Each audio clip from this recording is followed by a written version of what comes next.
Welcome everybody to our industry update this month. I'm Jill Cox with Heritage Title. Thank you for joining us. I am super excited for our update this month. I mean, look at this super powerhouse panel here. So thankful to everyone who has joined today. These are just some of the best brokers in our market, and they are here to share some great tips and tricks and ideas of how to really kind of blow up your business in 2024. So really happy to have you all on. Thank you again.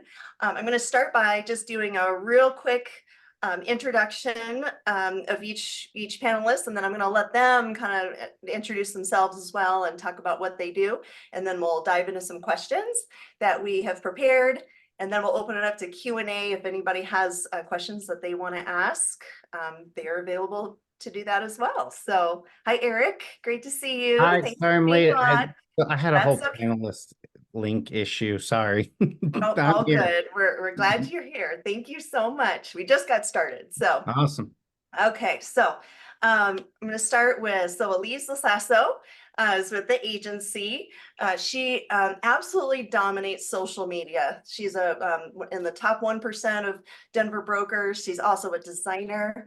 She has the most beautiful sense of style. I would love to just have access to her closet for like a full week. That would be so much fun. She's got over 26,000 followers on Instagram. And so if you're not following her, definitely follow her. Her handle is elasasso, and check out what she's doing. She just crushes it on social media. Eric Sachs is here. Eric is the co-founder of breakthroughbroker.com. If you haven't been to breakthroughbroker.com, write that down, go there today. Inman called it one of the best websites in all of real estate, and just packed full of tons of free content for brokers, from business plans to accounting spreadsheets to marketing ideas, social media, you name it. So he also is a national speaker and trainer. He travels all over the country. He speaks at Inman every year. He's a rock star, and he's from right here in Colorado. So he's like the boy next door, but he's like a superstar, rock star national trainer, and we're real lucky to have him here. And so thank you, Eric. Jackie Nice. Stratton with Keller Williams DTC. She has built a referral empire. I swear she knows a broker in every single city in every single state in the United States. She just has this incredible network, and she has built a business. How long ago did you get in the business, Jackie? Was it like 8, It's 10 years? approaching 10 years, actually, which is crazy. Okay, approaching This May 10 it'll be, years ago. She closed just shy of 40 million last year as a solo agent, and was in the top 50 of Denver brokers in 2023. So I know she's got some great tips on how to grow a real estate empire and grow it quickly. Jay Holland is with listings.com. He runs a very successful team working with resale clients, but also works with investors, fix and flips, foreclosure. Jay is just a genius in real estate, and always forward thinking and paying attention to the markets and looking into the future and shifting his business. So just incredibly smart with that. He also runs a massive property management company. He has a great legal team that supports him in that. Property management is just constantly changing. So he's really on top of things when it comes to that. So if you have property management referrals, he is your guy. Michele Ciardullo, we were just talking about, let me back up. So Michele's with LIV Sotheby DTC, and so she's been a rock star and staple in the Denver market. I don't think there's anybody who doesn't know who Michele Ciardullo is. And we were actually both at a Tom Ferry seminar yesterday, and Tom Ferry was talking about how brokers and teams are getting lost in a sea of sameness.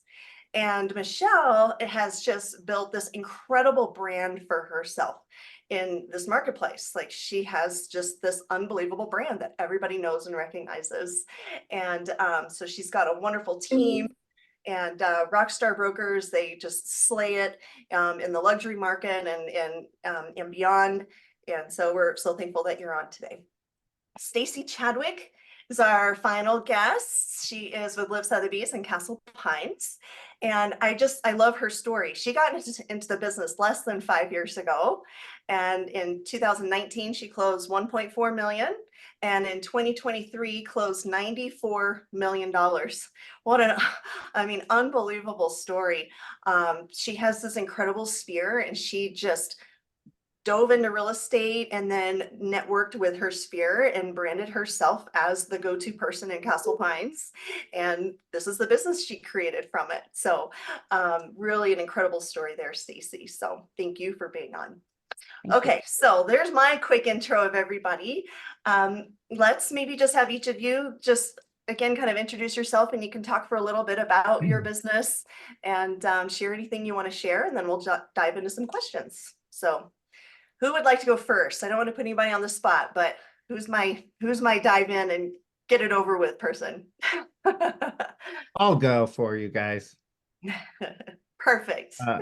I don't have to. I'm excited to hear what everyone. I'm as excited as all the attendees to hear what these great realtors have to say. I will say, I was, even though now that I own a tech company, technology, marketing and technology, I was a top producer. I had a brokerage in Fort Collins till 2010 when we were acquired. I had about 94 agents when we were acquired, and that company that acquired us wanted me to manage agents all over the country. And not that I don't love you all, but it didn't sound great to manage 3,000 agents in 6 states, and so said no. And we built Breakthrough Broker to help agents execute on their marketing because, you know, as you know, Jill, I hate all the shoulds on our should list. So we all have a lot of shoulds. So that's what we built, and I'm excited to hear what everyone here has to say as much as you guys are.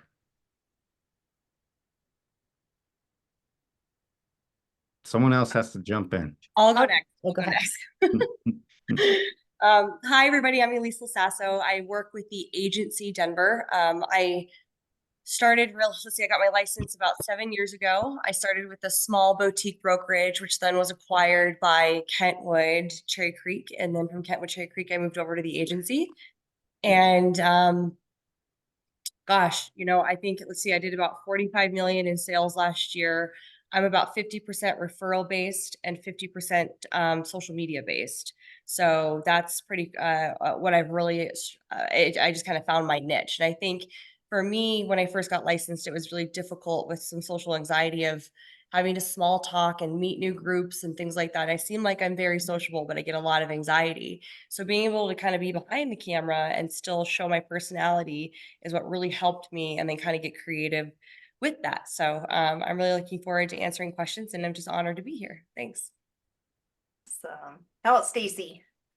Stacie Chadwick, LIV Sotheby's. I think we could all talk for days about all the things you need to do to succeed. But for me, I'm a huge believer in specificity. I would say of the 94 million in 2023, 70% of that was in my neighborhood. I live in a neighborhood with 2,000 rooftops. So if you're doing the math, for me, 2,000 is the base. And then probably another 15% of that is in Douglas County. So 70 plus 15 is 85. And then another 15% is people finding me, because I'm so identified with Castle Pines Village and Castle Pines that I will get incoming. I have a whole growing vertical of incoming leads coming to me because people want expertise. So if there's, especially with the National Association of Realtor ruling and specificity on the buy side, I'm a huge believer, and everyone does it differently. But for me, specificity is the key to my growth. Awesome. How about Jackie? So I moved here in 2010 from Chicago, and I'm originally from St. Louis, and I lived in Dallas for a couple of years. So I've lived in several places, and I have a huge family. I've got about 40 first cousins, so tons of family all over the country. And so I know a lot of people. And so it's makes sense for me to know agents everywhere. And since I didn't have a sphere, having moved here kind of shortly before I got my real estate license here, I had to build my empire, not having that sphere of people I could count on and friends and everything. So I would hold as many open houses as I could for other agents. At the time that I got my license, I was working at restaurants and I was tired of waitressing, full-time mom, part-time waitress, and I wanted something bigger. And so I got my real estate license and just took off from there. And real estate is on my blood because I am the daughter of a realtor as well. So I actually swore I'd never be in real estate because of that. And I couldn't stay away. So here I am. Phenomenal. All right, Michelle. Jackie, that's funny because the one thing both my children say is they will never come to real estate. I ask them My all the kids time, say that too. Same. my daughter's like, I don't want to work as hard as my mom. Yeah. So, hi, I'm Michele Ciardullo. I'm with LIV Sotheby's. I have a small team, Team Denver Homes. I started in real estate almost 20 years ago. I started as a personal assistant to a top producer, and then I was a partner on a team with just one other agent. Then I was an individual, and now I have a small team. So I've done it all, and I think that I found what works best for me now. And over the years, I feel like the real estate market has changed dramatically, and I enjoy every year finding out what's coming up and what's going to be new, what the new challenges are going to be. That's so true. Okay, Jay. Hey guys, Jay Holland here. I'm with listings.com. This is my 24th year as a realtor in the Denver area. Like Jackie, I'm also a transplant. I grew up on the East Coast, and I actually got stationed in Aurora at the Buckley Air National Guard Base, which I guess now is a Space Force base, if you can believe that. We have a whole new branch of the military out there. But when I got out of the Marines, I wanted to stay in Colorado, so I was looking for a job and kind of fell into real estate. And I started doing the same thing, trying to build a sphere with open houses, and had a few contacts with some military guys that wanted to buy with their VA loan. And then I kind of fell into property management by accident. What happened back in 1999 and 2000 and 2001, if you guys, any of you remember that market, it wasn't the high appreciation times that we've had over the past decade here in Denver now.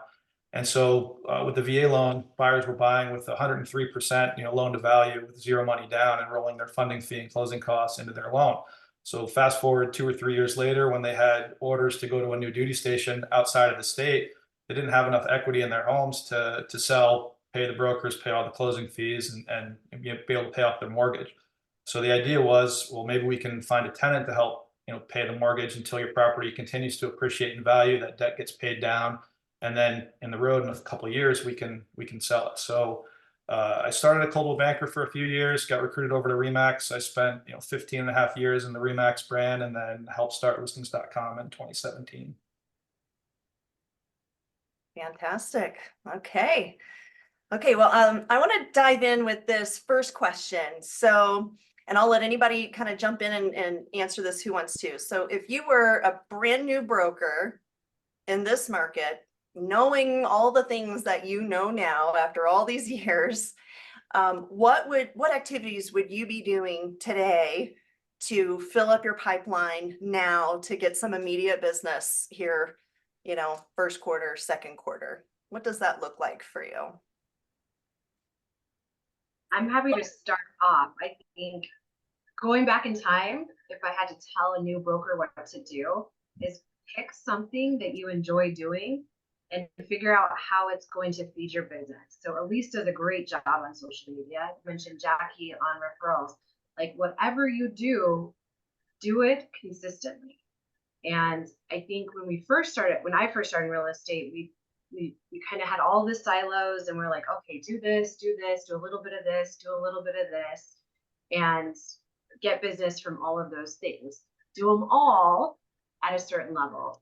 But as some of these people on the panel have said, like pick one, do it, master it, stick with it, and be consistent. Not consistent like day over day, but consistent for months and years. That's a great point. This business can squirrel you to death for sure. So anybody else want to take that one? I can go next.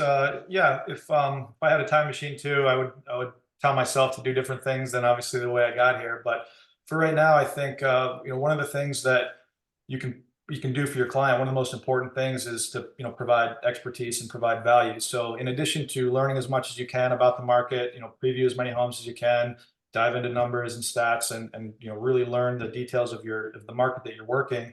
But the other thing is to create two-way partnerships with people that you can learn to like, know, and trust. That relationship can work both ways, right? You want to be a resource for your clients to be able to refer. You're going to need inspectors to refer them to, title companies to refer them to, lenders to refer them to, attorneys, financial planners, everybody that is in your sphere now that you've developed over time. If I was moving to a new market and trying to start from scratch again, the first thing I would do is to try to, besides learning the market, is to create those two-way relationships. So that way I have that value add to the client to be able to provide those referrals when they ask. Joining any kind of social group that you can to get there in front of people and meet people has always been great for me. Just being in front of anybody at my neighborhood or a Pilates group, whatever you can to network. That's a great point. I mean, anyone who's taken Ninja knows they talk about being in flow. And I find for me, like if I've ever had a time in my business where I feel like I need to, get things ramped up, you just have to start showing up, right? And get in flow. And then that just leads to conversations, which leads to meetings and kind of gets you going. So that's a great point. Are we new to the market or are we new to real estate? Well, it doesn't even necessarily have to be like, It question influences my answer to the question. okay, both. Let's do it. Why don't you have a All two-part right, answer I'm new there? to the market. I've been in real estate. I'm new to the market. I don't know anybody. I'm gonna do 3 or 4 open houses a month, and I'm gonna market. I'm gonna do it. I'm gonna ask my brokerage who's got open houses, and I'm gonna market them really well. I'm not gonna print 30 MLS sheets and stick them on the counter, black and white. I'm gonna do a postcard to the closest 75 homes. VIP open house, come see what your neighbors are selling their home for. And then night before, I'm gonna send my kids out. Well, now they're in college, so they won't do that anymore, but maybe a task rabbit out to do door hangers. Don't forget, VIP open house, come see what your neighbors are selling their home for. The goal is for me to create 20 to 30 conversations every open house, right? So if I'm new to an area, I don't know anybody, if I'm doing 3 open houses a month at 30 conversations, 90 conversations, you multiply that by 12 months, I've had 1,080 conversations. I'm new to the market. Just in open houses, if I can't convert a listing and a buyer every month, then just from that marketing channel, but that's what I would do if I was brand new to the market. I wanna do, it's funny guys, I want to do a pilot television show. I want to take all these celebrity realtors like Sirhan and all these guys you see, Oppenheim Group. I want to dump them in like Dubuque, Iowa. And for 6 months and be like, who can really sell real estate? That honestly, I would do that if I was brand new to a neighborhood. If I was brand new to real estate, but I lived there for a long time, the first thing I would do, and I don't know about this group, but for me, I waited too long to do this. I would make my CRM as humanly complete as possible in that first month. I would look at everyone I know and I put them into my CRM. And I don't care what CRM, it doesn't even matter what. And then I would take everyone my wife knows and put them into the CRM, and everyone my parents know and my sisters know and my past coworkers. And I would make the largest living, breathing database of people in the world if I'm a rookie realtor. And then from there, we can take that and market a little bit to it. But it would just differ amongst those two answers. But brand new realtor, get your CRM rocking and rolling. Implant to a new place, I would start with open houses. To that point, it sounds like being organized right from the beginning is helpful, because once you do start doing more and more deals and you get disorganized and you don't have a CRM and order, it's very hard to catch up.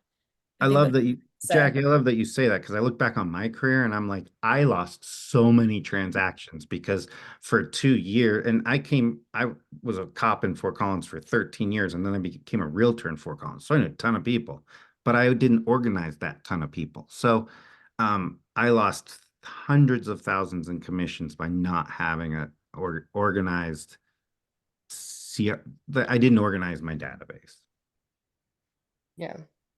I think to kind of piggyback to what everybody else is saying is, I'm trying to remember exactly what I did because I had a lot of free time, right? I came from like a 9 to 5 job, and so there wasn't a lot of structure, and I had plenty of time to get organized. But it was actually like, putting like, boots to the pavement, like getting out there and I getting a little uncomfortable, right? Saying yes to all the functions or creating events or a couple ideas that I had. Money was really tight when I got started. And I think I've shared this with quite a few people, but I used to go get Santiago's breakfast burritos, and I would stand outside luxury rental high rises and I'd hand those out with my card.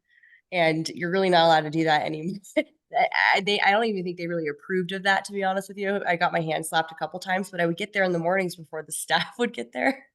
And so people are leaving for work between 6 and 8 a.m.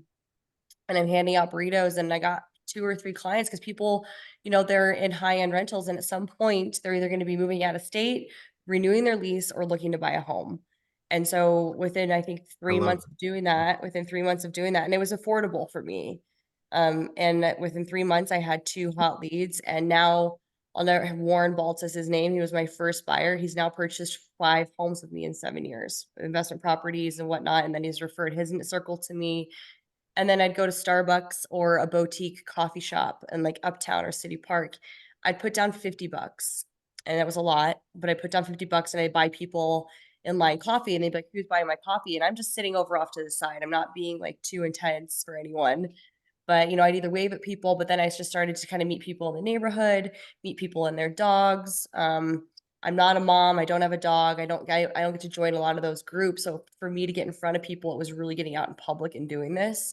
And some people are rude, and other people love it, but it's getting uncomfortable and then finding what works for you. And from there, I just kind of was like, okay, this could be like my go-to for now to start getting leads until social media really did pick up for me. So it worked. Phenomenal. I love it. Stacie?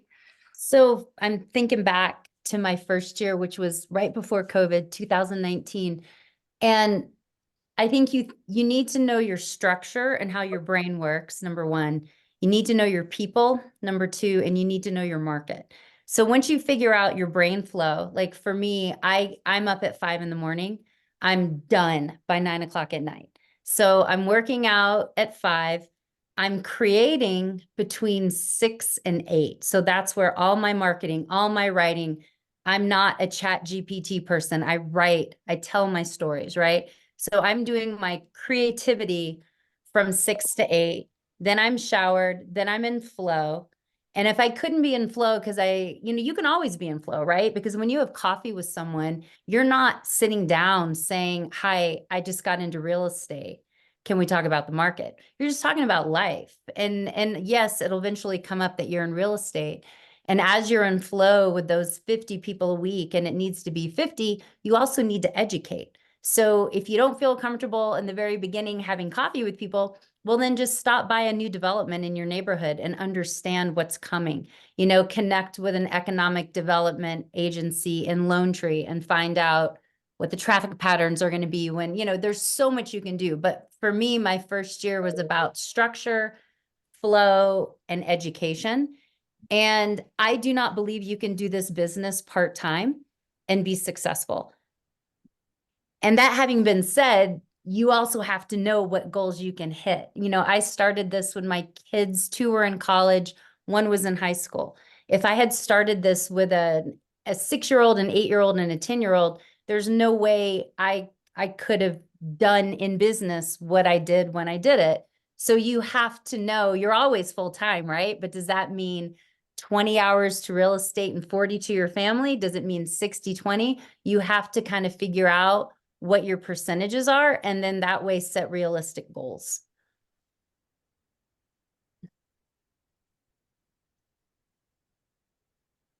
Okay, anybody else?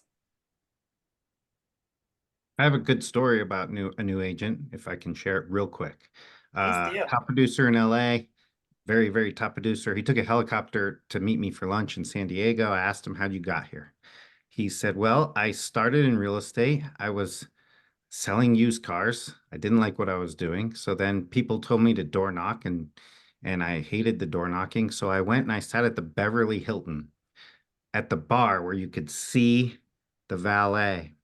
And every time someone came and valeted a Ferrari or a Bentley or anything like that and came in and sat at the bar, I went and sat next to him and I struck up a conversation and I started working for those people. And that's how I got into real estate. It was crazy. So kind of like what Elise had been saying, you have to get out there. It was not comfortable for him sitting there and talking to these people. And he said the same thing Elise said. Some people were terrible to him, but some people were like, I like you. And he would just say, I want to do real estate for you. And then next thing you know, he has $10 million listings as a rookie realtor. And that's how he started his career. So anyone listening, I think everyone here has said you need to step outside your comfort zone as a new real estate professional. And I think that's really important. I think it's interesting because I had a person who was interested in getting their real estate license tell me that they didn't think that it made sense. There's too many agents in Denver. And I said, there's always been too many agents in Denver. And if you work hard and hustle, you can do it. There's always been almost 35,000 licensees in Denver. But a lot of those agents only do work part-time and don't hustle and grind. And so people that are willing to do things, and because look at all of us are very different. Stacie gets up at 5 a.m. I'm going to bed at like 1 to 2 a.m. We all have different schedules and different times that we're going to be out there lead generating and finding what makes sense for us. So there's room for anybody who really wants to do it. There's no excuses. Absolutely. Great point. I think let's slide into one of these next questions. So I want to talk a little bit about your day-to-day routines. This is a business that, because it's so flexible, and a lot of us got into real estate or title, sales in general because of flexibility. But if it's a slower time in the market, it's so easy to kind of wake up, and it's amazing how quickly a day can go by without really accomplishing what you probably should be accomplishing in terms of working on your business. So if you've got brokers, if you're talking to a group of brokers who were, saying, gosh, it's February, I don't have a lot in the pipeline right now, but they're kind of waking up and have their coffee and then maybe hit Home Goods and like, oh, I need to do a Target pickup, and just next thing you know, your day's over and you haven't accomplished anything. So what would you, I guess, tell us a little bit about, like, what is your day-to-day routine? And do you have tasks like every single day? Do you have daily task goals or weekly task goals? Like, what keeps you on track and makes sure that each day is a productive day in your business that's pushing you forward and ultimately filling your pipeline with transactions?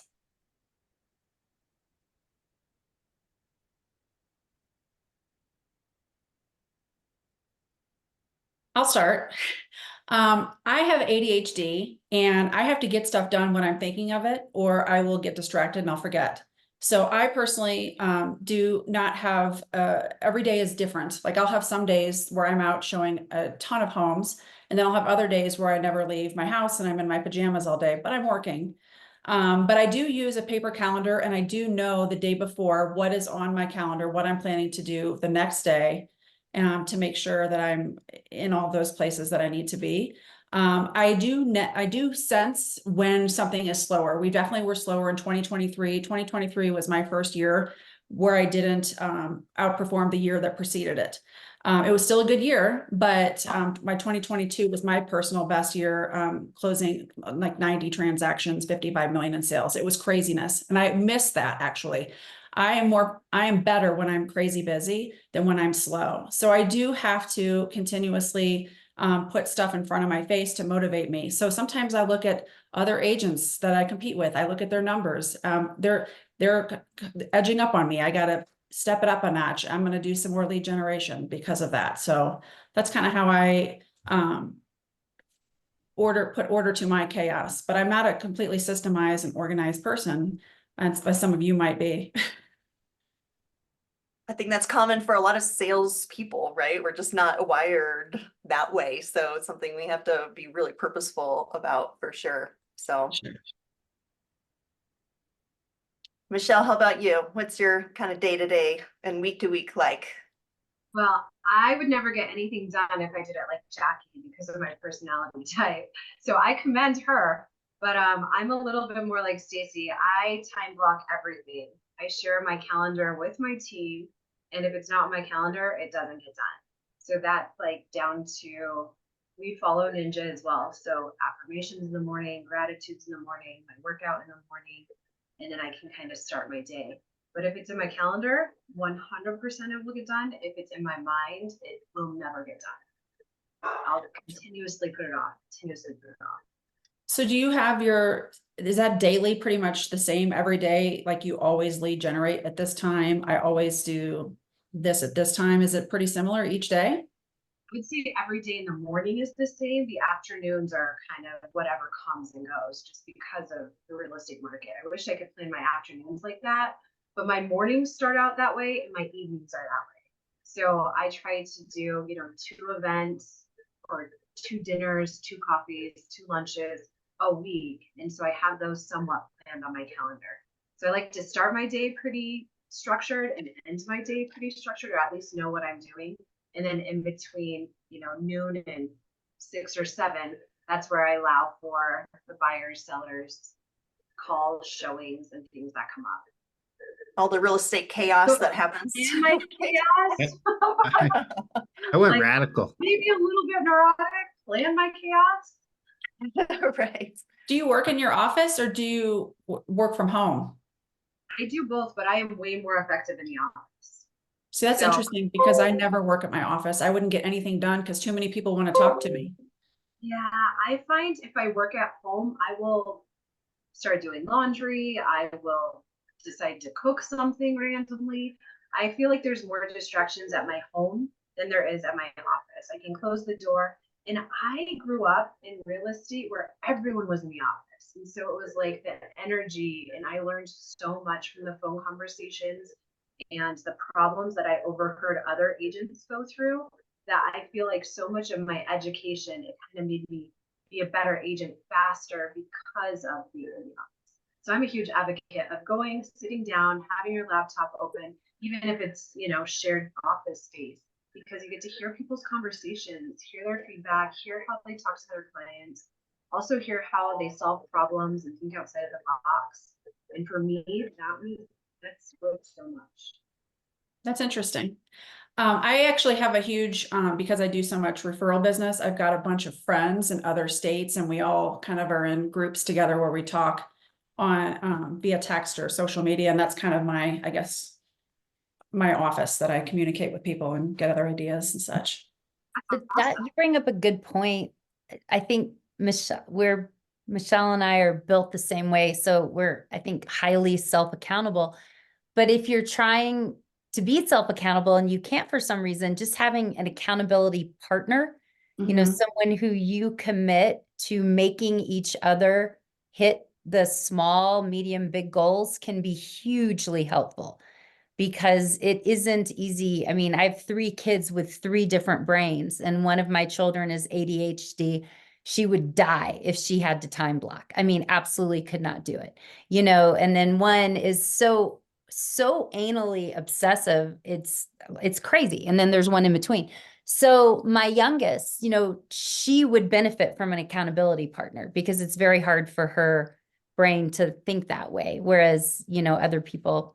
But yeah, that accountability piece is huge, I think, too. And it seems like we can find it in different places. You might find it at your office, whereas I find it with other agents in other states, and we all kind of just keep in touch via text message and phone calls and meetups and conferences and all that. Yeah.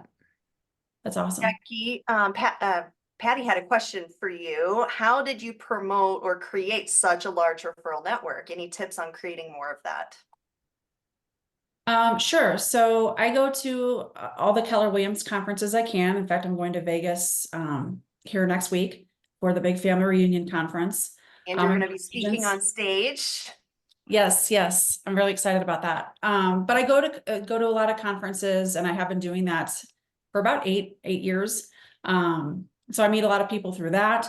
I don't only just try and meet people in other states. I also like to stay in my lane here. I see some some agents who try and cover the whole state. I like to have a great agent in Fort Collins, a great Colorado Springs agent, a great person in Breckenridge that I can count on, because I don't want to try and work in areas that I shouldn't. And so I'd love to have connections locally and abroad and throughout the country. And so just getting out and meeting people, whichever brokerage you happen to be in, I would check in and see if you can meet people through that system. It's been very helpful for me.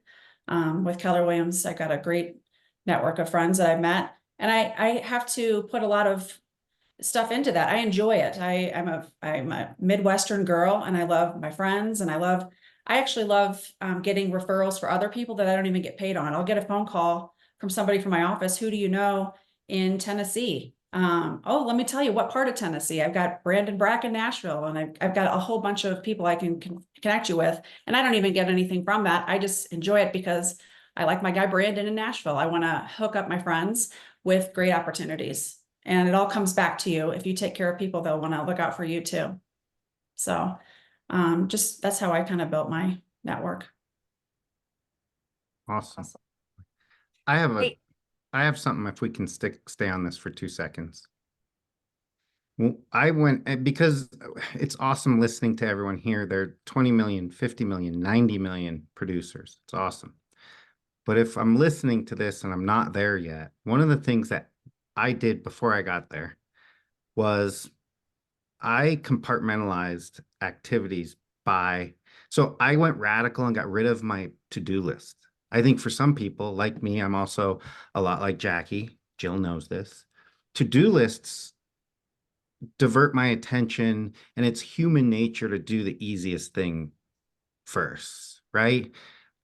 So for me, what I did was I looked at my highest money-making activity first. So open houses. For me in March, open houses are probably going to be my highest money-making activity, because I'm going to do those 90 conversations, and I need to market them. So today, I'm only going to work on that. I don't have a to-do list. The only thing I work on today is my open house planning. That's it. If I don't get done, I finish it tomorrow. So for anyone listening and watching this recording in the future, and you're wondering, how do I get there?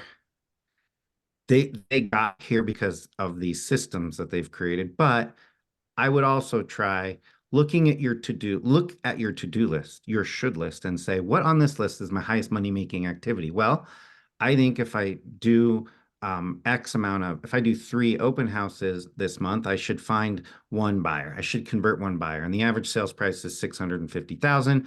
And so we're not going to talk commissions. We don't want to get in trouble, but think about what you'd make from that $650,000 commission, and your hourly wage is pretty high. And right then, for me, that's my next moneymaker. And so I'm only going to work on that.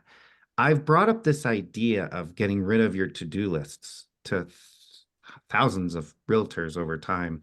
And I've gotten so much pushback, and then I've got so much feedback that said, oh my gosh, I tried this and it was amazing. I could focus on one thing, my highest money-making activity, and I worked on it till I was done. It took me a week, but I didn't do anything else. But why would you? If that's your highest money-making activity, why would you go do something else? So just a little wrinkle from what I'm hearing, and I love what I'm hearing, but they got here because of that. If you're not there, try compartmentalization, do one thing at a time, and do your highest money-making activity. It's a great suggestion. I'd love to. Oh, sorry. Go ahead, Jackie. Sorry. I do think it's good to try new things sometimes. I had never done a mailer before, ever, in almost a decade. And I did my first mailer last year when I sold my house in my old neighborhood. And I ended up getting a couple of listing appointments from it. And one panned out, and where I ended up getting a $2 million purchase that just closed, which is awesome. But I'm also selling their house too. And that was just a couple $100 for my first ever mailer. And so I'm going to start doing more of those. So I think it is good, you know, whether you're new or you've been in this a while, to sometimes try something new. Because I'm like, well, shoot, if I'd known that a mailer could procure at such a low cost, such a big commission takeout, that I would have done that a little bit sooner. So I do think it's good to occasionally try some new things as well. yesterday at that Tom Ferry seminar, he threw out this marketing idea that I thought was kind of genius. In fact, I want to develop this. There's not much to develop. His idea was a mailer, Jackie, that was just like a blank white postcard with a QR code on it that says, guess what your neighbors did. So, that's and then cool. have it linked to, I mean, you could have it linked to like just sold, you know, information about the property. For me, I would probably link it to a video of me talking about that they, you know, just sold their property. So then you get all that FaceTime with people, but thinking outside the box, creative marketing. I thought that was kind of fun. But yeah, I think mailers are great. You can have a lot of fun with them too. I just always assumed, because I'd always heard that unless you're doing repeat mailing over and over again, it's just going to go right in the recycle bin, because that's what I do with my news, you know, that I get stuff I get in the mail. But one mail out really has procured a huge amount of commission for me. So I'm going to keep doing some of those over and over again. So I would say, you know, try and tune out all the things you heard that are negative and may not work, and give it a try and see for yourself what works for you. Eric, you mentioned something earlier, TaskRabbit. Does everybody know about that? I don't. Pretty cool. I mean, if you're going to go put out, so have you heard of Craigslist gigs or TaskRabbit? So on Craigslist, you can go to gigs and you can say, I need someone to put out 50 open house signs, one at every right turn in a mile radius of my open house, $125, half at when I meet you and half later. Or TaskRabbit, it's the same thing. You find people that just want to do a task for you, TaskRabbit. And so I hated putting open house signs out. So I used to go to Craigslist gigs and I'd find people to do it for me. You know, for you guys, putting open house signs out is a very highly paid position. So to hire someone to go do that for you, that's TaskRabbit. So door knocking, make a bunch of door hangers, hire someone to go hang them. You don't have to do it yourself. So yeah, TaskRabbit is a good website that you can find people. Always meet them in a public place, obviously, parking lot. That's it. That's my little ex-law enforcement plug. I'm so grateful I have a husband who helped me with all that open house signage for so long. What a I blessing. do now for my wife. I'm a glorified open house sign placer. You're the TaskRabbits. I'm I'd like to just share something really quick if I could. Going back to time blocking, I struggle with the time blocking thing, like I think a lot of salespeople do, but something that did really work for me, because it pushed me into the sales activity, Eric, that is the highest and best use of my time, which is one-on-one appointments with real estate brokers. For you guys, it's one-on-one appointments with buyers, sellers, you know, your sphere of influence. Anytime you can be sitting down having a conversation with someone and building that relationship. But if I took my Outlook calendar and I just did a recurring appointment for like 10 a.m. and 2 p.m. Monday through Friday every day. So it was 10 appointments a week, and I did all caps appointment.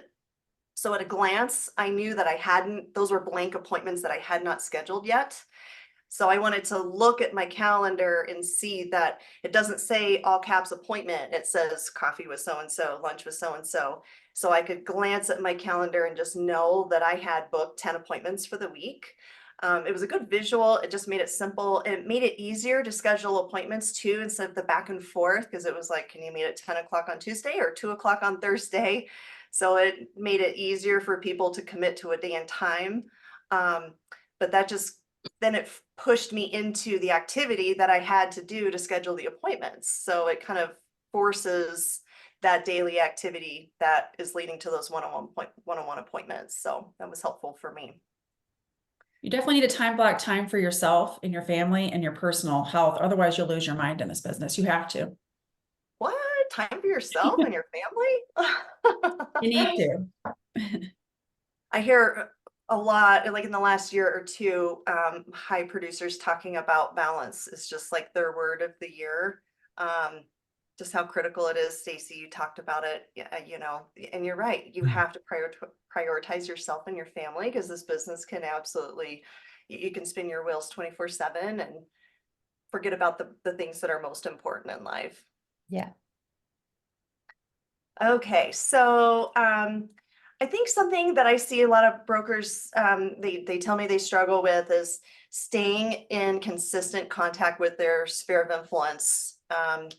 Eric, you kind of talked about that with the CRM, but what are you all doing to consistently and in a meaningful way stay in touch with everybody that you have done business with in the past?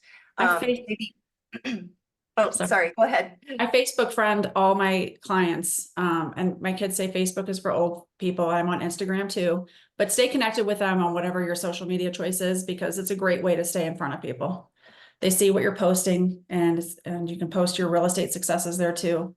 But I think that's my favorite way to stay in touch. And I love to send text messages too. I'm thinking of you. Have you been? At least quarterly, you got to check in with your VIPs.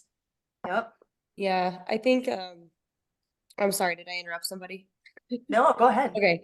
Yeah, it's the social media thing is just kind of the start of it, right? You can see, who got a new puppy, or who lost a pet, or who had a new baby. And that way I can take note and send a card or send something a little bit more personal than just like a Instagram or Facebook message. Those are great too, but being able to send something in the mail, something that's tangible, something that's really worked for me every single time I've done it, is handwritten notes to my sphere, which is exhausting, and my handwriting is horrible. But I usually do New Year's cards, or I'll do just like a happy harvest card, and it's just like a handwritten note saying, I'm thinking of you, hope you and your family are doing well, and I'm always here for you guys. And every time I've done that in the past 7 years, 1 or 2 more people from the sphere pop up, or a referral pops up. And so while it can get to be a lot, especially if you grow your database, touching them that way is good. And then I also do home anniversary gifts. So I have by month who has purchased in the month. And then every year I do something different. Like last year I did a succulent that was like, it's like a little succulent that said happy home. People loved them. Then they're tagging you, right? They get these on, they put them on their kitchen tables or on their windowsills, and they're saying, oh, this is so cute. And this year, this is really great for all agents. There's a new company. He's actually a client of mine, but he started a company called Bodega 38. It's like bodega38.com, and it's on Instagram. He grabs gifts from local vendors. So one is a chocolatier, one does handcrafted mugs, one does soaps and coffee, and he'll put together customized boxes for your clients, which is really cool. And that's just kind of like a cute touch. And I mean, obviously different demographic and maybe different price point of client. But I think I'm a gifter. That's just kind of how I show my love. So I love sending gifts. I call it the 1,000-pound phone, because I am freaking horrible at picking up the phone and calling my clients. I could do a lot better at that, and I think it might go a long way. But I've always been one of those nervous, anxious people to be like, hi. So me being able to touch with a small token of something like a card or a gift goes a long way for my sphere. Awesome. Maybe you could task rabbit some of those handwritten cards. I don't know if that's Right, not right. Well, I do have an assistant. I'm very lucky to have Kelsey, and I made her do it. Her in all cards, so. Yeah. Another cool, do any of you use Punk Post? The app called Punk Post, PUNKPOST. It's a really cool app with artists, and you pick the card, but they hand do a card, but it's not just a handwritten card. It's like an artist. It's a drawing and like a painting, and you can add gift cards and things like that to it. And it's all online, and they're beautiful. They're really unique too. So that can be another little trick there. I love the handwritten notes. We always do, like, I always send Mother's Day cards and Father's Day cards to my client. Like, I'll go to the grocery store and look like a crazy person grabbing every Mother's Day card there. And I'm checking out, people look at me like I'm insane, but for some reason, like, Mother's Day and Father's Day cards go really far. So I agree with Elise. Handwritten cards are amazing. I always have pop-by presents in my cards too. So if I have an appointment in Cherry Creek North, I schedule time before and after to stop by a past client or a friend in Cherry Creek North or around that property, so I can stop in and say hi. Most of the time they're not home, which is fine, and I actually prefer them not to be home, because then I can leave it on their front doorstep and send them a quick text and say, hey, I was just thinking about you in your neighborhood at a real estate appointment. I wanted to stop by and give you this, or see how they were doing, that kind of thing. So when I plan my days, I kind of look to see what part of town I'm going to be in, and if there's someone in that part of town that I should be reaching out to, should be calling, should be texting, And if my appointments are long and I can't, I just send a text message saying, hey, I was in your neighborhood thinking about you. Hope everything's going well. Would love to meet up for coffee or lunch or whatever that is. Awesome. Jay, what about you? You've been in this business for a long time, so I know you have a lot of contacts and past clients. How are you staying in touch with everybody and making sure that that referral business, or, you know, repeat and referral shows up now? Yeah, so this is kind of old school, but and everyone's hopefully heard this by now, even if you've been in the business for a year or longer. But there's 26 letters in the alphabet, 52 weeks in the year, so you divide your CRM up in half by letters of the starting letter with their last name, and then you dedicate a specific time every day to call as many of them as you need to get through those letters that week. And you're at least making personal phone calls to all of your clients at minimum twice a year. But one thing that we've just finished, and it's still not too late to do this if you haven't done this already, right around the end of January every year, we send a personalized email out to every client that had a closing the year before with a copy of their settlement statement and say, hey, you may need this for taxes, just in case you want this top of mind. If you need a referral for a CPA, we can help you there. Hope everything is going okay. And it's just another way to connect with your clients. So right around the end of January every year, we send each one of our clients that closed, either buyer or seller, a copy of their settlement statement from the year before with some advice that some of these fees on here might be tax deductible. Talk to your CPA and let us know if you need anything. We're always here for your referrals, et cetera. So that's just another point to connect with your clients. This time of year, it's a great thing to do. It's a really great touch. Events and invite them to events. Do you all do client events? Yes. Is that a big piece of your business? Yeah. Okay. Yeah, I also think, I don't even care how many people show up. Like, no one could show up, but the event itself, like the outreach and the follow-up, is worth way more than the event in my mind, because I get to call and invite my clients, and texting and inviting my clients, and emailing and inviting my clients. So they get to hear from me, and I'm not asking for something other than, hey, do you want to come have happy hour with us? Do you want to come to this event or that event, or go shopping with us? So.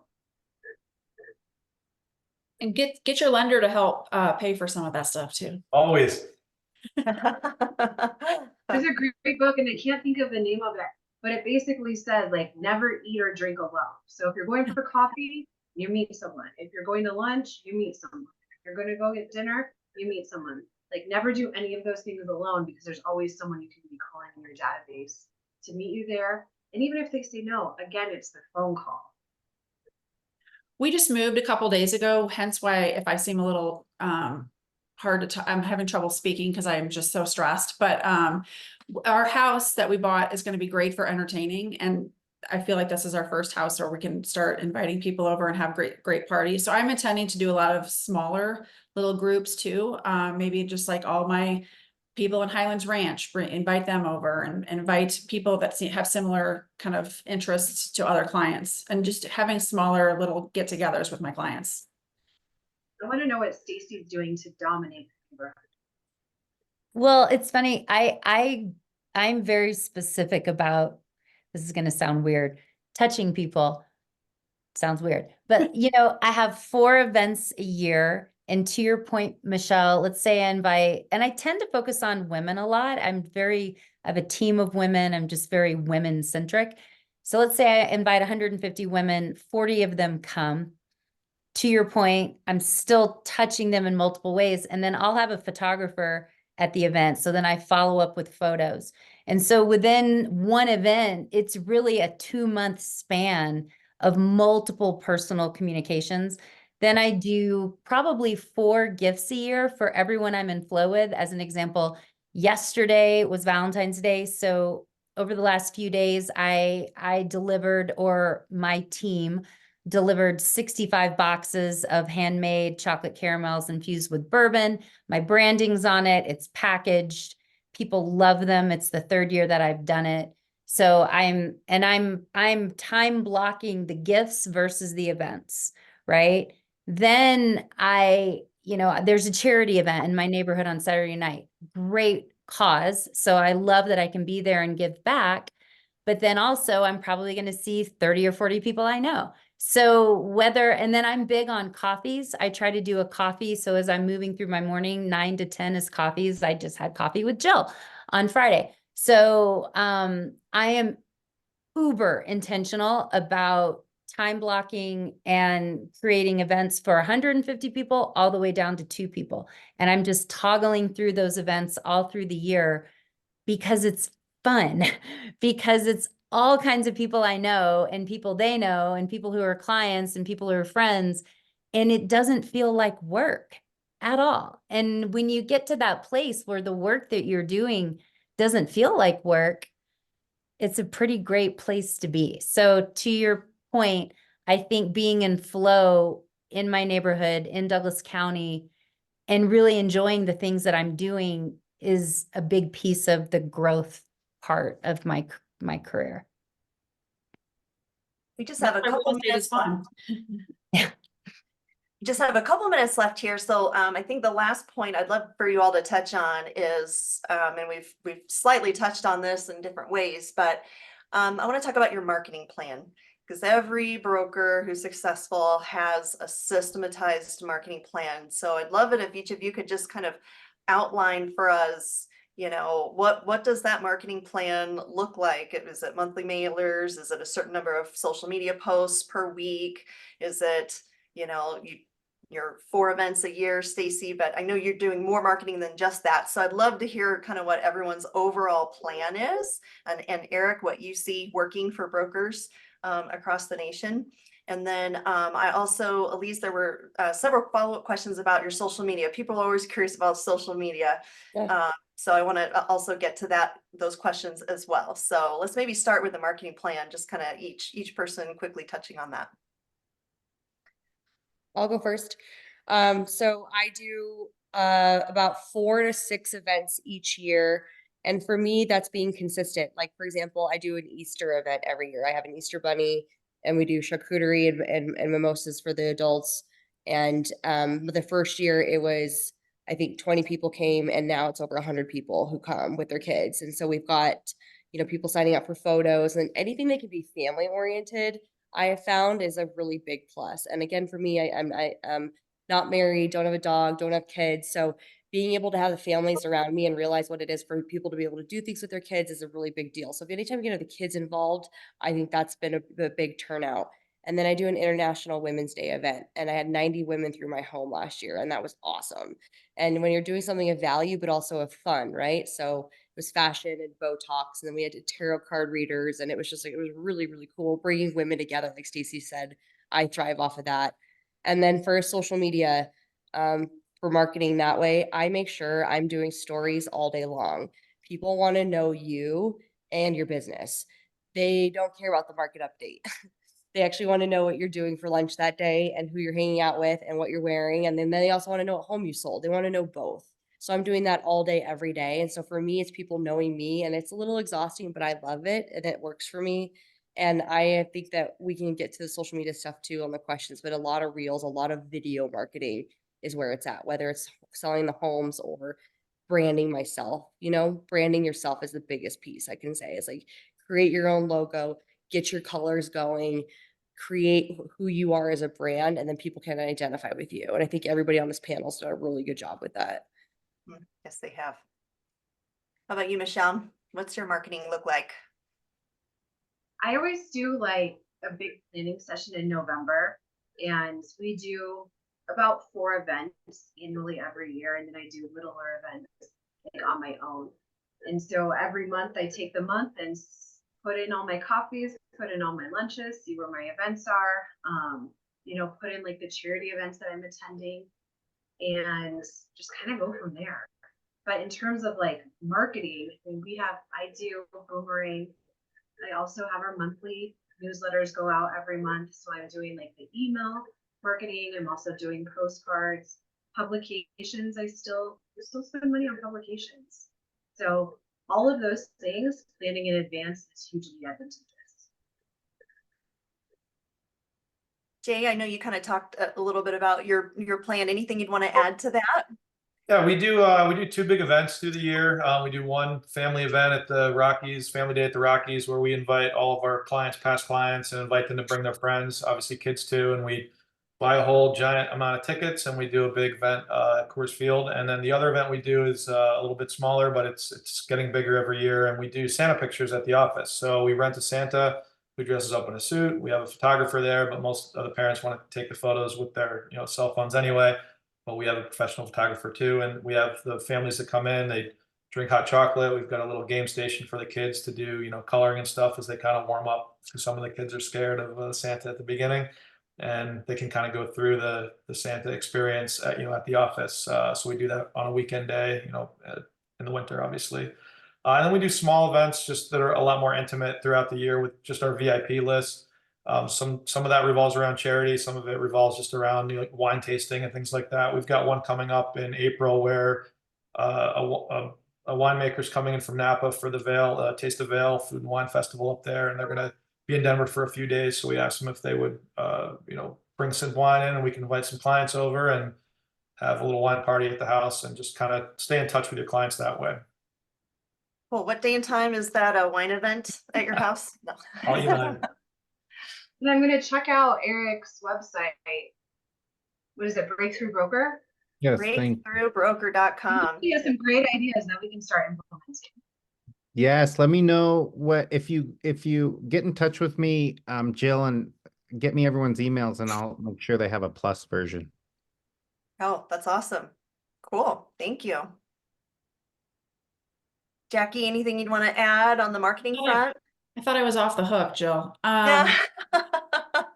You made eye I contact don't with me. do That a was ton your of fault. marketing. I everything I do is mostly just from the heart, and it's very personal. And I just stay in touch with my clients, where I become friends with them. My husband and I have game nights. We play hearts with our friends and our past clients.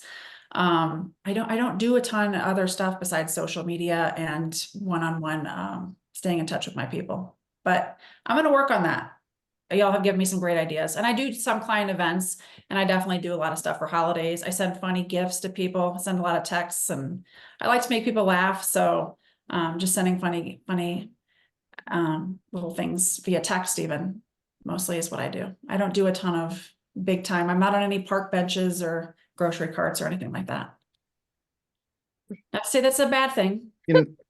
I'll chime in for 1 second, Jill. I'm fortunate enough to get to travel the country and speak with amazing realtors in every corner of this country. And the one thing, and it's the biggest cliche in the book, and there's so many cliches, but the one thing I have learned is this: consistency is undefeated. So in anything you decide to do, your events, your event follow-up, your stories, your reels, all of that stuff. If you're listening to this and you're either new or you're trying to get to the level that these agents are at, which is amazing to me, you got to be consistent in whatever you choose. I think we sometimes are kind of like Doug, the dog from the movie Up. You guys remember the movie Up? Doug, the dog who chases squirrels everywhere.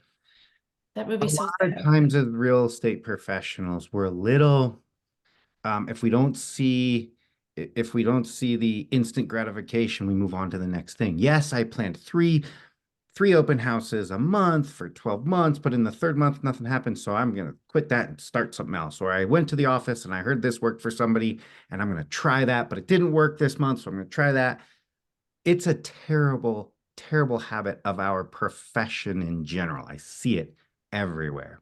So I challenge you, if you create a marketing plan in December for this year, stick to it. Some of it will work and some won't. The stuff that doesn't work, you measure and you don't do it again. The stuff that works, you do double next year. But consistency, sticking to your plan. If you jump everywhere and you throw mud at the wall and you try something that worked for one person and you try something else, it will not work. So just be consistent in whatever you choose.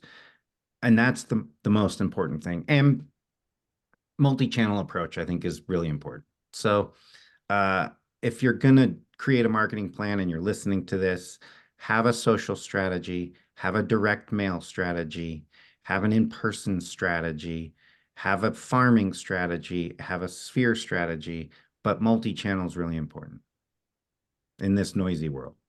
I agree. I think what you said is really important too, is stick with something. And if you can make it something you enjoy and love, that's even better. I mean, Stacie mentioned entertaining. Obviously, that's what she likes to do. So that probably makes it not, like she said, it makes it feel like it's not work. Elise is amazing at social media. I don't want to do a video ever, but I know I should. So whatever your passion is, make it work for you. Make it make money. If you play pickleball every single day, then make sure everyone there knows you're a real estate agent and you're going to sell to all the pickleball players. I mean, I'm just giving it an example at random, but like use your interests and passions to fuel your business. Absolutely. Great point. Then you're connecting with people that you enjoy and you have shared interests, and it's just so much more fun working with clients that you connect with on a personal level. You know, somebody asked about social media must. What if you hate social media? I think I'm going to jump in, and then I'm curious to hear what you all think. But you know, I feel like there's so many different ways to be successful in real estate and to generate business in real estate. And if yeah, there's that pressure like, oh, we need to be on social media, and I think it is a great tool. But if you hate it and you put all this pressure on yourself, like, oh, I have to do it, I feel like you're not going to do it and execute it well. So maybe find a different avenue. I don't know. What do you all think about that? Just old school stuff. Just go to events, go to places, meet people. I don't think you have to be on social media to socialize and network at all. Yeah, but social media is free for the person who's starting out in real estate as an agent, and they don't have the money to take clients out or do the things that we can do now. It's like social media is free. Like spend time, you know, daily to figure out what social media feels authentic to you. And I mean, I'm terrible. Believe me, I can't. I'm one of the ones that do not like social media. And I'll do really good for like a month, and then I'll be MIA. And then really good for a month, and then MIA. I mean, it just takes a lot of work, but maybe if there's a way that you can put it into your daily schedule and figure out a way that's like authentic to who you are, it's free marketing. That was a question someone had for you, Elise, was what is your daily schedule with social media? And you did talk about this. I'd love for you to talk about stories versus the feed. Kind of how are you picking and choosing that? I think a lot of times people wonder, like, do I do a story? Do I put it in my post? What do I do here? So yeah, so my social media is now its own world. But when I first got started doing my own account, and what I mean by that is I've now hired a video crew. So, but when I was doing my own account, I made sure that I was organized in the way, and I mean, it wasn't perfect every week, but it was like, okay, Monday, Wednesday, Friday was a personal post. Like, this is what I'm doing today, you know, before stories were even a thing. And then it's just exhausting because algorithms and Instagram changes constantly. There's no real way to master it. And the minute you think you get something down, they change it. But so it was like Tuesday, Thursdays were work related. And then, you know, I would do a live video here and there. And then all of a sudden Reels took everything by storm. And so in order to do, I think I do 2 Reels a week and then maybe 2 posts a week. And for me, the stories are really what I get a lot of action on. And what I mean by that is people asking questions. You know, I'll post something and then I get a ton of questions, and you being responsive to that is important. And you know, people like to see quality stuff. I can't stress enough. Don't do it if it's going to look like shit. Excuse my language there, but like, you know, you've got to make it look good. You don't put oh, did I lose everybody? No, I see you. No, we're here, yeah. Sorry. My screen went black, so I'm like, maybe my computer's dying. But no, I think you have to be able to have quality photos, and that doesn't mean you can't do it with your iPhone. But if you're going to do it with your phone, make sure you're doing the filters, or make sure you have somebody doing it for you. No, you know, you're not going to get a client if they see it. Like, if you're putting poor quality up on your social media, what are you going to do with their house, right? I think that's what they're thinking. So, yeah. I think that was a little bit of a tangent there, but you can be organized with the way you post. And now, because it is one of my main streams of income, I've hired, they were called Fordham Media. They're now called Valo Media, VALO, and they are awesome. If you want to give them a call and get quotes, ask for Xavier. They become like family to me. So once a month I do content shoots. So they're 4 or 5 hours long. I can sleep for days after them because we do reels, it's change of outfits, it's everything. But now I have content for a whole month. And that way it's done. And then I can just focus on my stories. So that system for me is awesome and it's worth every penny. It's great. Anybody wanting to do video, I'd say keep notes in your phone as you think of ideas. It happens to me all the time. I'm like, oh, that would be a great video. And so I try to go write it down, because inevitably if you don't have it written down and you go sit down to do a video, you're like, I don't know what to do a video about. So important to be purposeful with that. And it doesn't always have to be about real estate. I can't stress that enough. Like, again, people want to get to know you. If you're willing to let that guard down or be a little bit less private in your life, like they really do want to know you. Again, it's great to give people facts about the market and what the neighbor's house sold for. And there's ways to mix that in a very fun way that meets your personality. So there's a guy I love. He's called the Denver Bow Tie Guy. He's branded the crap out of himself because he wears a different bow tie every day. And he's on social media every day, and he's so sweet and he's awesome. And I know this person through his Instagram. And I was like, I have to meet you. I was like, let's go for coffee. You know, I mean, you just start to learn who somebody is. It's pretty crazy how it's connecting us all. It's a little scary, but it works. Social media is a relationship accelerator. Yeah, you know, it's not replacing personal relationships, but it's accelerating them. Just like in that case, this guy built a great brand, and you felt like you knew him, and now you actually get to meet and get to know each other. Okay, well, we went over today. Does anybody have anything else they want to throw out there? Like any words of encouragement for brokers out there who are looking to have their best year and grow their business in 24? Well, first I want to have everyone on this panel on Breakthrough Brokers. So I'll be in touch with everyone. Thank you. You guys are great. It's an incredible resource for sure. I would say also set realistic goals. You know, I'm a fan of vision boarding, but you have to get to the places on your vision board. And if you set unrealistic goals for yourself, it's demoralizing. But if you set attainable goals and you reach them, it's empowering. So I would just say, be careful about your own self expectations. And we're all talking about, you know, we've been able to buy help basically, right? You get to a certain place and you can purchase the ability for people to help you. You know, like Michele was saying, like my first year, I didn't really sell anything. So I had to look for those ways to market and connect with people that didn't cost very much money. And those ways are out there too, and they can help you accelerate as well. There's so many free resources out there. Any one of us on this panel would totally talk to anybody who had questions. Reach out to us, but also go on YouTube. There's so much free stuff. Any Facebook group about real estate that's comical or fun, you can kind of steal some of their stuff too, for things to put on your social media pages. There's just a lot of free content out there, and that's where you should start before you start thinking too much about having to pay for help for stuff. And ask for the help. If you see someone that's doing something well, call them and ask them.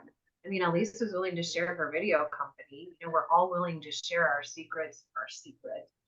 So if you see something that you like that resonates with you, call and ask. And I mean, I know when I first started out, I was like, oh, I don't want to pitch and I don't want to ask questions like, oh, shouldn't I know that? But I don't think there's anything wrong with calling and saying, hey, you're doing a good job at this. I want to learn more. This whole group, one of the many reasons they're so successful is because they have that abundance mentality. So thank you all so much for sharing your time today. You're all so busy. You're all so talented, and you're such good people. And I just really appreciate you taking the time to offer some ideas, share some great content, and help lift up our broker community. Thank you, Jackie, for mentioning that you're willing to help. And I know everyone is. I will share contact information if that's okay. So everybody, please do lean on these wonderful brokers and reach out and give them a personal thank you too, for taking the time to share all this great content with us today. And Heritage Title, thank you. And Joe, love you. Thank you. Thank you, Jackie. Appreciate you. Thanks, Okay. Joe. All Yeah, right. Thank thank you so you. much, everybody. Thanks everyone for Thank joining, you. and we will see you Thank next you. month. Okay. Bye. Bye. Thanks, Bye. everybody. Thank you.